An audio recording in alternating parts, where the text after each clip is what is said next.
Greece tabernacle apostolic search உள்ளான மனிதன் புதிய நாளுக்குள் அனுதின தியானம். புதன்கிழமை ஆனி மாதம் 10ஆம் தேதி 2026ஆம் ஆண்டு.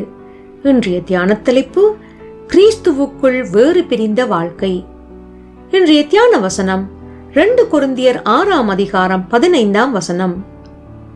கிறிஸ்துவுக்கும் பேலியாளுக்கும் இசைவேது, அவ விசுவாசியுடனே விசுவாசிக்கு பங்கேது.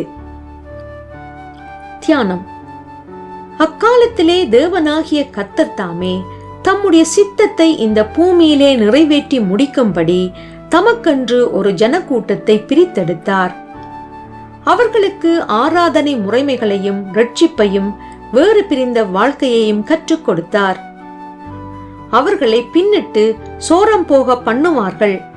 உங்களை நெருக்கி அவர்களுடைய வழிபாடுகள் உங்களுக்கு கண்ணியாக மாறும் என்று முன்னறிவித்திருந்தார்.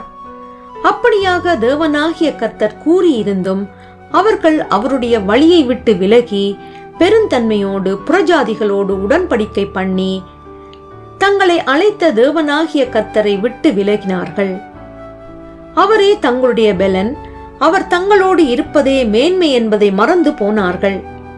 மற்றவர்களைப் போல தங்கள் மாம்சத்திலே நம்பிக்கை வைத்தார்கள். அதனால் அவர்கள் வாழ்க்கையிலே பெரிதான துன்பங்களையும் இழப்புகளையும் சந்தித்து அடிமைத்தனத்திற்குள்ளானார்கள். இவைகள் வரவிருக்கும் மேன்மையான காரியங்களுக்கு நிழலாக இருந்தது. இன்றைய நாட்களிலும் ஆண்டவராகிய இயேசு கிறிஸ்துவினால் மீட்பை பெற்றவர்கள் வேறு பிரிந்த வாழ்க்கைக்கு என்று அழைக்கப்பட்டிருக்கின்றார்கள். கிறிஸ்துவே மகிமையின் நம்பிக்கையாக இவர்களுக்குள் இருக்கின்றார். கர்த்தராகிய கிறிஸ்து இயேசுவிலும் அவருடைய சத்துவத்தின் வல்லமையுமே இவர்களுடைய பெலன்.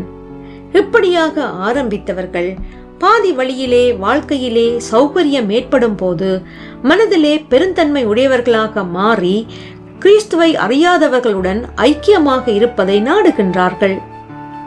அந்தகார இருளிலிருந்து ஆச்சரியமான ஒளிக்கு அழைக்கப்பட்ட இவர்கள் மறுபடியும் இருளின் அதிகாரத்திற்குள் வாழ்பவர்களுடைய நட்பை ஏற்படுத்தி அவர்களோடு போக்கும் வருத்தமாக இருக்கின்றார்கள். இது தங்கள் பெருந்தன்மை, கிறிஸ்துவினால் உண்டான முதிர்ச்சி, முற்றிலும் தேறின நிலை என்று எண்ணிக்கொள்கின்றார்கள். அப்படியல்ல.